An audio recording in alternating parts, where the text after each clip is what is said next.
In the shadowed lands where the dreams of demigods bleed into the soil, I find that 1,000 stories flicker like candles in a gale.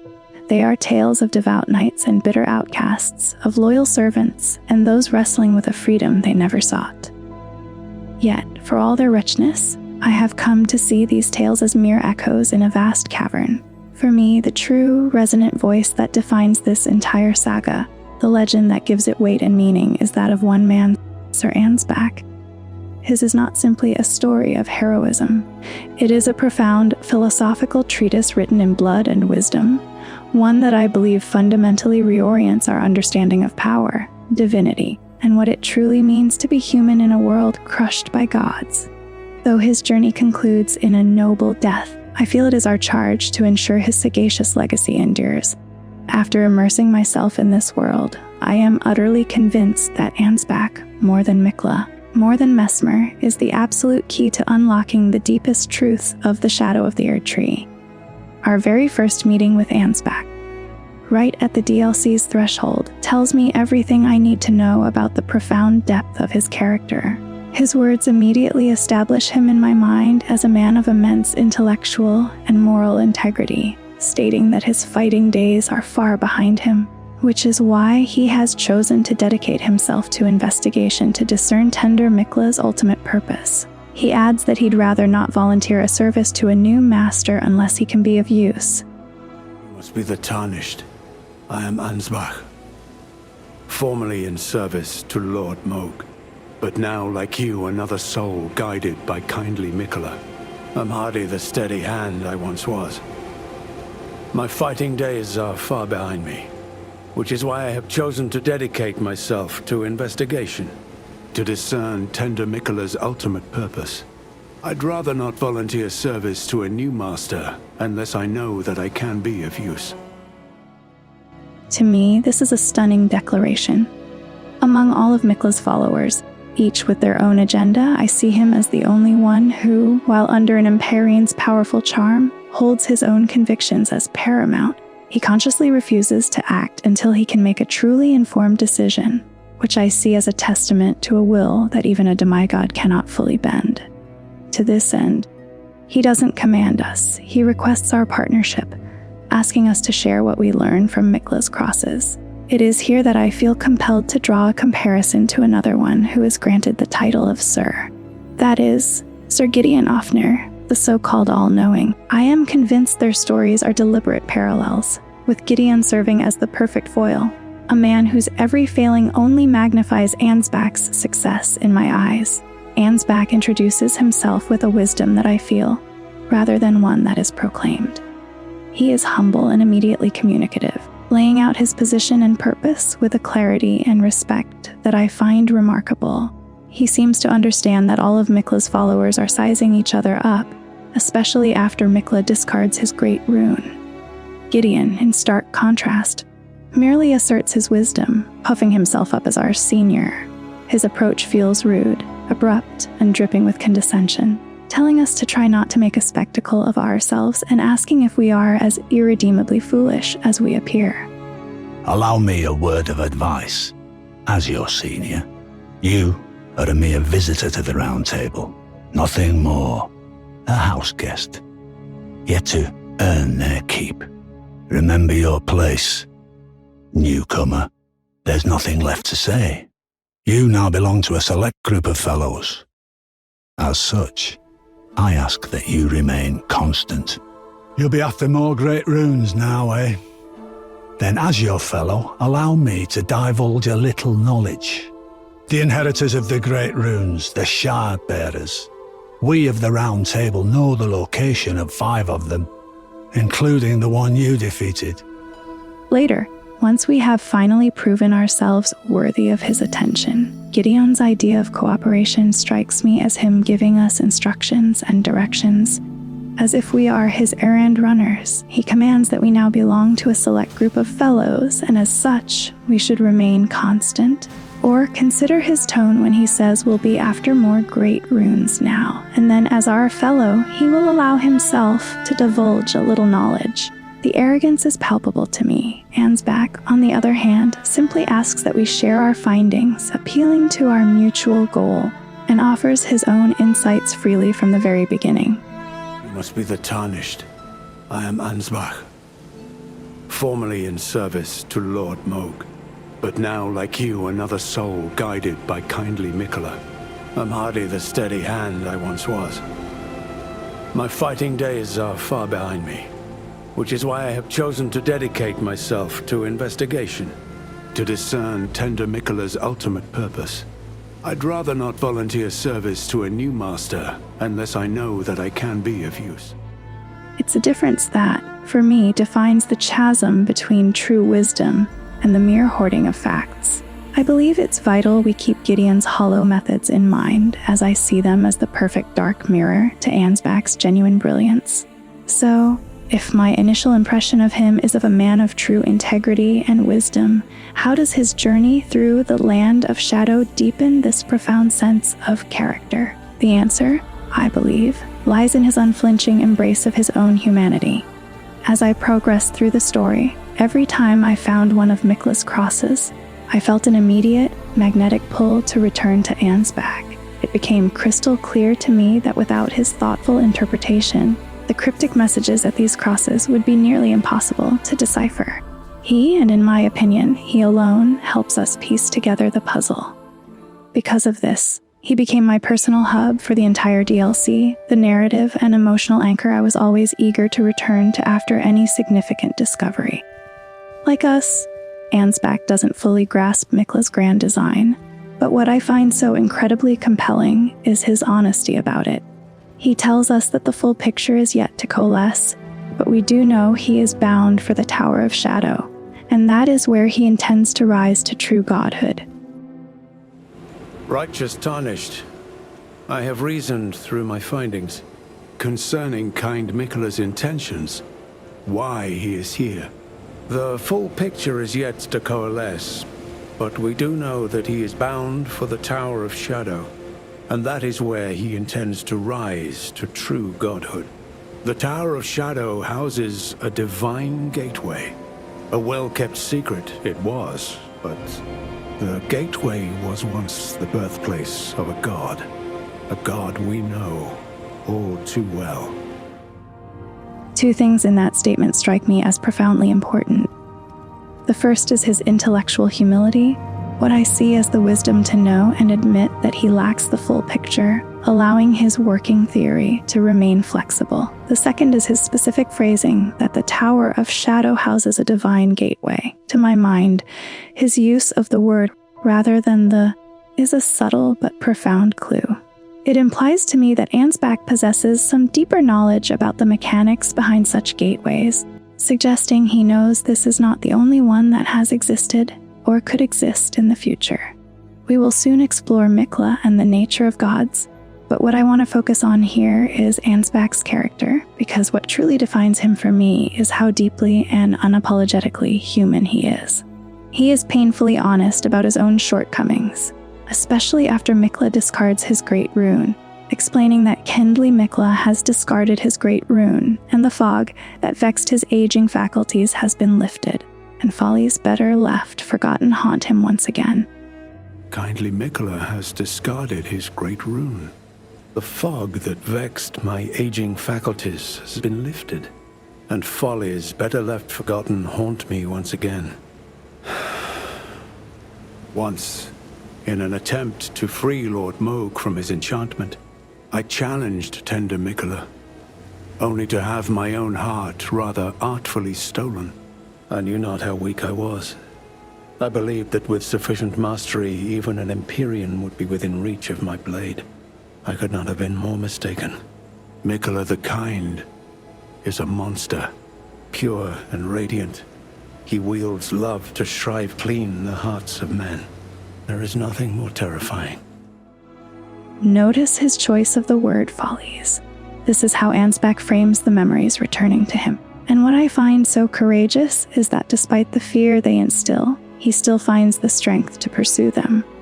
He confesses his terror to us directly, admitting that Miquella the Kind makes his blood run cold and that even at this very instant he wishes to run very far away indeed. Even after this raw confession, he cannot let go of his past. He explains that after unburdening his soul to us, he had hoped to make a fresh start, but there was one thought he could not dislodge from his mind, so there he is, quite unable to move on.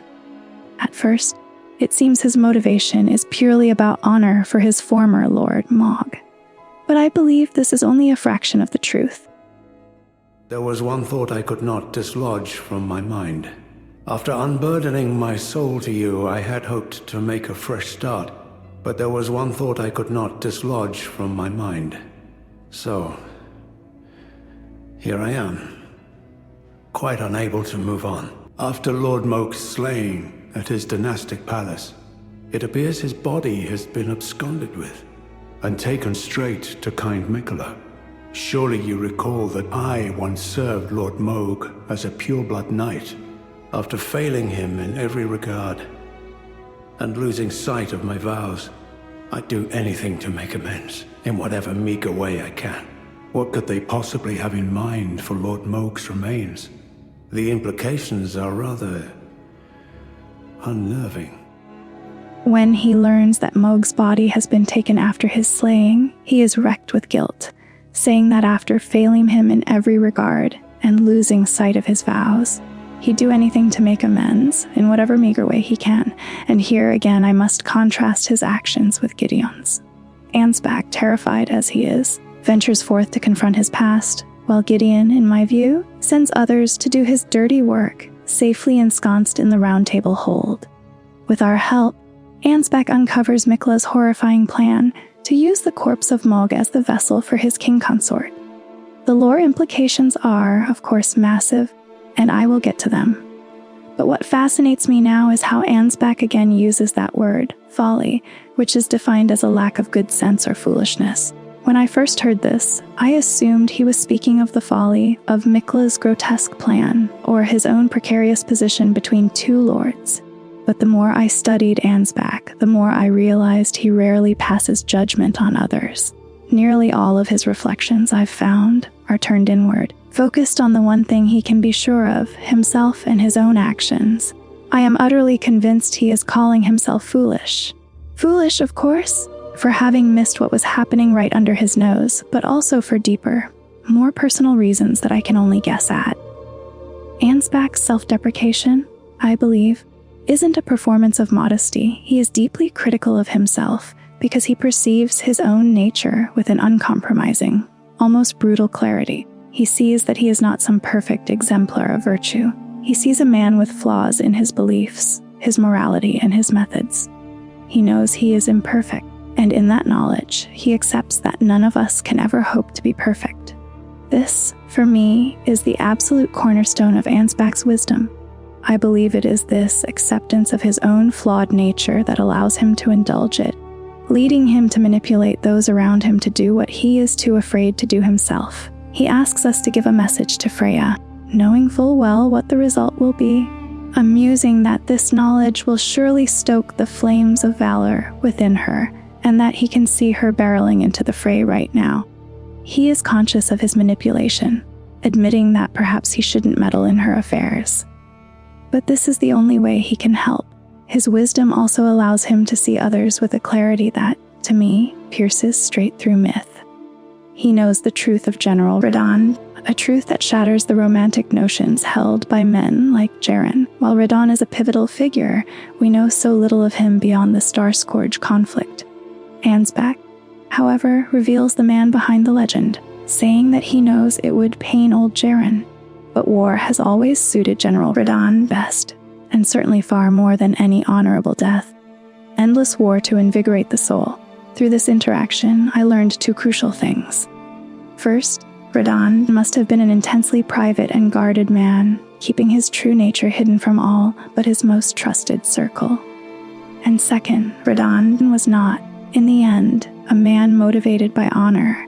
As I see it, given the choice between fighting for a cause he didn't believe in or not fighting at all, he would have chosen endless, meaningless warfare.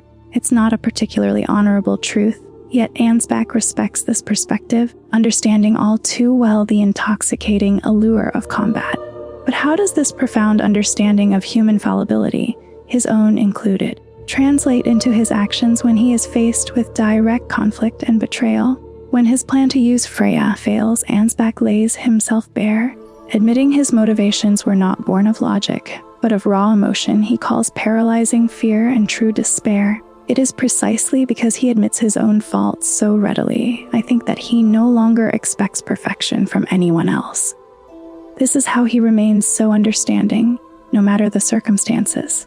As he says, the way the world is, he'd say it's a wonder people don't lash out more often. If we choose to attack him, he rises to the challenge without rancor, accepting the outcome, win or lose, remarking that there's no denying it now. A culling appears to be on the cards, one that won't overlook even an aging soldier as himself. When Leda, driven by her suspicion, invades him, Ansbach accepts her choice as valid, telling her that she is thorough indeed, and that he would expect nothing less. He also accepts our choice, whether we stand with him or against him. In fact, what seems to confuse him most is when we choose to aid him, a reaction that to me reveals just how little he thinks of his own worth. Sir Ansbach, I will dispose of you. I find that I have a new apprehension, your ambivalence, and exactly where it might lead you. So, you would cull an old man such as I. You are thorough indeed, Lady Leda. I would expect nothing less. As you surmise, I do have my doubts, and will not simply lay down and die with them. Have you lost your wit? By my troth, you have no such debt to this old man, though I gladly welcome your decision. Now I might even live to see the morrow. Perhaps I should have known not to challenge the two of you alone. I'll take my leave. For now. Lady Leda, I ask you keep Kindly Miquella in your care. He asks if we have lost our wits, saying that by his troth, we have no such debt to this old man. Yet he gladly accepts our help. I believe he understands all the complex dynamics at play, seeing Leda not as a villain, but as someone acting on her own convictions, even if they are extreme. For him, no one is faultless. As he says, he does have his doubts and will not simply lay down and die with them. A fascinating detail I noticed is that during this fight, Ansbach only wields his longbow, not his famed obsidian lamina. To me, this is incredibly significant. The bow requires extraordinary dexterity, but it is not his signature weapon. Freya herself makes this clear when she says to tell him if they should meet in battle. To face his bow would be fine enough, but to face his blade would be an honor. Righteous Tarnished, it appears that our interests have aligned. A balm upon my soul it is that we do not meet today as enemies. Now, my blade. Watch closely. Thank you, Sir Ansbach. The mere sight of your blade sets my heart aflutter. All the more I yearn to crush it in my grasp. Well, good Freya, it will be my honor to test my blade against a Ridley. Lady Leda, your suspicions were dead on. In the end, I could not bury the memories of Lord Mohg and our pact of blood. So what does this mean? I believe Ansbach consciously chose not to use his most effective weapon or his last resort Bloodflame techniques because he had not yet made up his mind. In my view, his conscience would not allow him to fully commit to betraying Leda and Miquella until he had all the information. His thinking here is perfectly illustrated by his final words, should he fall in that battle, that he has utterly failed them both, Miquella the Kind and Lord Mohg. Even at death's door, I feel he held a profound allegiance to both sides of this tragic conflict. This incredible capacity to understand humanity, which I believe is born from his own shortcomings, is what allows him to embrace the diversity of opinion that splinters Miquella's followers. And so, when the inevitable final conflict arrives, he meets it head-on with nothing but honor and respect for his adversaries. He declares himself Ansbach of the Pureblood Knights, standing with blade loft, blood afire, for the dignity of his lord and master, Mohg. To Freya, he says that it will be his honor to test his blade against a Redmane. And to Leda, he confirms her suspicions were dead on, admitting that in the end, he could not bury the memories of Lord Mohg and their pact of blood. It is at the divine gate of Enir Ilim that Ansbach reveals the true depth of his character, surprising even me. He confronts us about killing Mohg, but not with anger. He tells us not to fear, for he bears no grudge against us. His eminence was felled in an honorable duel, and such are the risks of seeking lordship. Righteous Tarnished. That was an astounding battle, to be sure. Now I suppose this leaves only one. But in truth, I cannot calm my quivering. Challenging a god is no small matter. It was you, wasn't it, who defeated Lord Mohg? Fear not. I bear no grudge against you. His eminence was felled in an honorable duel. And such are the risks of seeking lordship. Besides, what right have I to complain? I blame the enchantment more than anything. Righteous Tarnished, we will have our victory. I swear upon my blood. Besides, what right has he to complain? He blames the enchantment more than anything. Personally, I don't believe for a second that Ansbach truly thinks we killed Mohg only because of Miquella's enchantment. By this point, our strength is undeniable. If Ansbach himself could resist acting on Miquella's behalf, surely we could have as well. It's a truth I think even Thalir and Leda partially believe. I believe Ansbach uses the charm as a pretext, a noble lie to grant us absolution and ease us of any potential guilt for killing his lord. Even if our methods were less than honorable, I think he understands our actions for the same reason he understands Freya and Leda. He knows that what he and Mohg have done is not objectively good.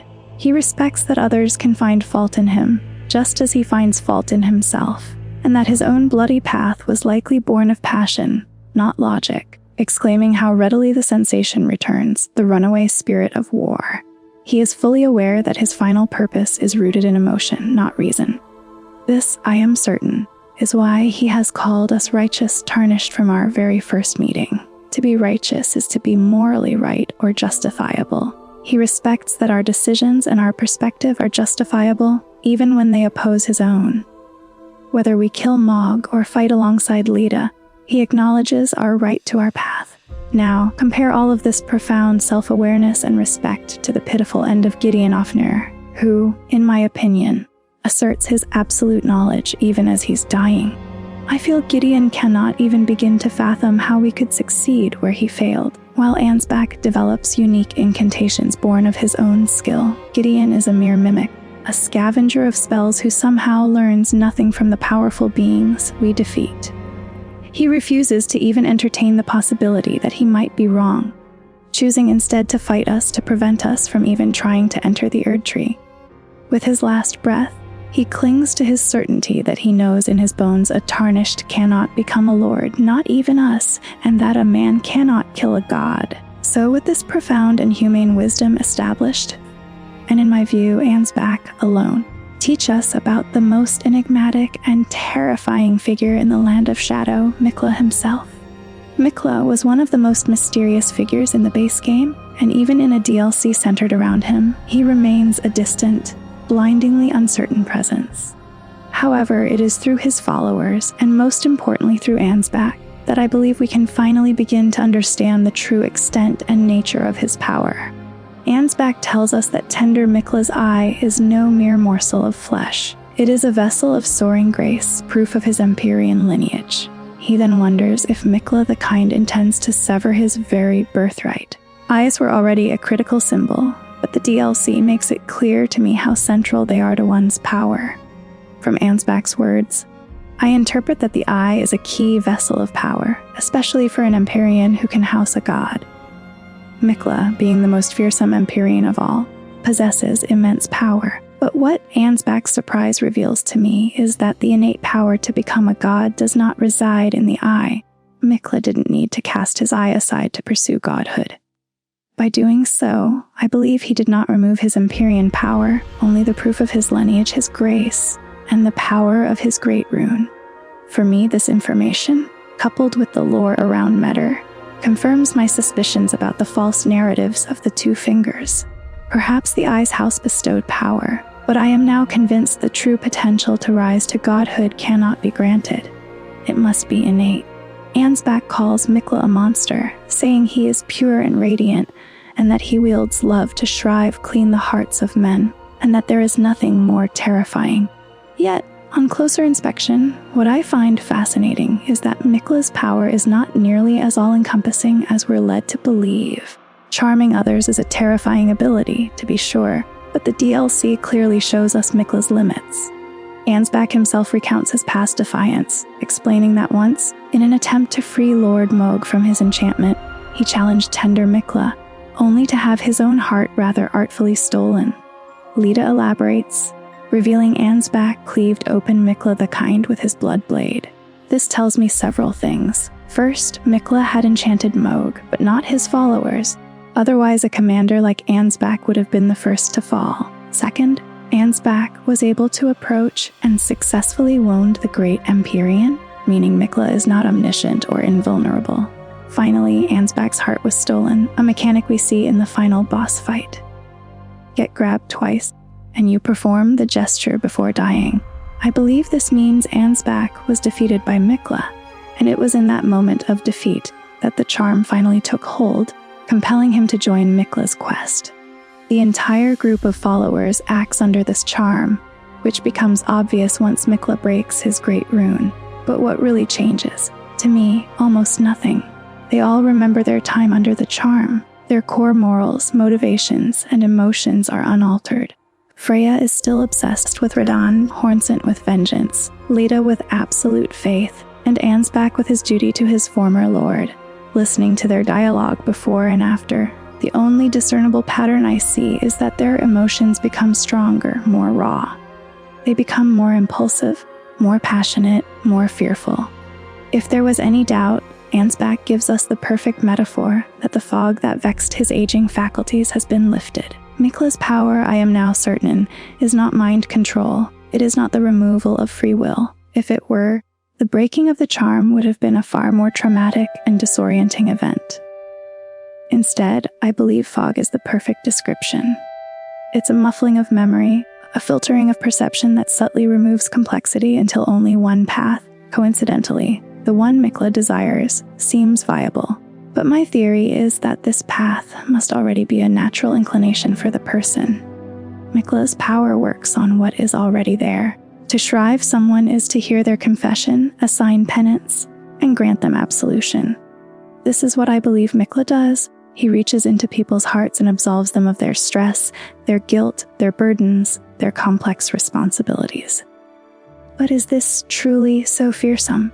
Why would Ansbach say there is nothing more terrifying? I believe it is because Ansbach's wisdom is not about knowing everything, but understanding everything. He sees humanity with all its flaws and all its beauty, and he has the wisdom to know that the two are inseparable. The difficulties and complexities of life are, in the right balance, what generate growth. Conflict leads to better outcomes. Discourse creates more robust societies. Ansbach sees how the lands between is crumbling under an enforced, stagnant uniformity. In my opinion, it needs diversity, new ideas, new beliefs. By removing the very agency and struggle that makes us human, Miquella's kindness becomes the ultimate poison. He mimics the role of a god, but his power is subtle. He muffles, he subdues, he softens people to his will. This is why his followers are so few. I don't see this as a limitation of game design. I see it as a core part of his history. He cannot enchant an entire army, which is why he had to be so tactical, choosing key individuals like Malenia, Godwyn, or Radahn, through whom he could indirectly control far more than his power could ever touch directly. For me, Miquella's influence resonates with concepts seen across our own world's beliefs, the whispers of Mara or Satan, drawing one away from their true path.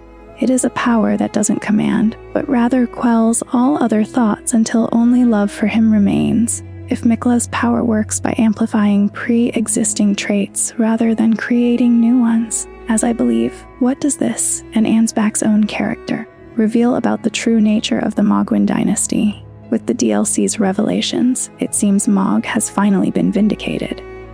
A character shunned his whole life, only to commit atrocities before ending up in a bloody embrace with his half-brother, was never depicted well. Now we know he was enchanted by Miquella, who manipulated him to gain entrance to the Land of Shadow and planned to use his corpse as a consort.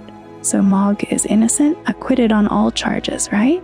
I believe the answer is an emphatic no. As I have come to understand it, Miquella's power does not absolve Mohg of any of his wrongdoings. Miquella cannot simply command a demigod, in my view. He can only muffle their other impulses, forcing them to focus on one aspect of their personality. Therefore, I am certain it was Mohg's own character that was drawn to the Mother of Truth. It was his dream to create the Mohgwyn dynasty, and the horrors committed in its name were born from his passions, even if Miquella removed any lingering apprehension. For me, the true insight into Mohg and his dynasty comes not from Miquella, but from Ansbach. As the commander of the Pureblood Knights, I see him as the single best representation of the dynasty's design and intent. If the nobles of that court are so elegant in their violent combat, it is because they were led by a man like Ansbach. On one hand, he embodies grace, dignity, and wisdom. He is respectful even to his enemies. On the other hand, he rose to his rank because of his fearsome skill in brutal combat. Every unique item associated with him showcases these two qualities in my eyes: the refined gentleman and the aggressive warrior. His longbow can be wielded with the speed of a light bow, but only by someone with extraordinary dexterity. His Bloodflame incantation is an aggressive last resort that cemented his fearsome reputation. His obsidian blade relies only upon well-honed skill, sowing blossoms of red upon the battlefield. Ansbach shows us a character that is neither a paragon of humanity nor a bloodthirsty demon, but both. He is two sides of the same coin, and in him I see the best and worst of the Mohgwyn dynasty reflected perfectly. Mohg is still the same character, but through Ansbach, we now know there was forethought, acceptance, and even a twisted kind of class within the hierarchy he was building. His pureblood commander shows us that even those who inspire fear can possess an incredible human wisdom, a wisdom I believe Miquella, in his divine entitlement, sorely lacks, as shown by his desire for his brother's empty shell, an act Ansbach rightly recognizes as a profound humiliation. General Radahn, a pleasure to see you after all this time. But those remains do not belong to you. Lord Mohg will have his dignity. Righteous Tarnished, become our new Lord. A war not for God, but for men. In the final reckoning, Ansbach's end was never a tragedy to me, but the ultimate expression of his being, the final, perfect chord in a symphony of wisdom. He cast off the shackles of his own paralyzing fear to meet his fate, not just with courage, but with an honor that blazed brighter than any divine light. His fight was never truly about redeeming a fallen lord. I believe that by the time he stood with us, his purpose had evolved into something far greater, a final lesson for the world. In his profound wisdom, born from a life of conflict and self-reflection, he saw in the Tarnished not another vessel for a god's ambition, but the potential for a world guided by an entirely new principle. He saw someone who could embrace the beautiful, messy, flawed reality of life that he so deeply understood. And so, his final words become his ultimate legacy, a passing of the torch not to a new god, but to a new paradigm, a final, heartfelt plea from the wisest man in the shadows, a coronation of humanity itself. Righteous Tarnished, become our Lord, a Lord not for the gods, but for men.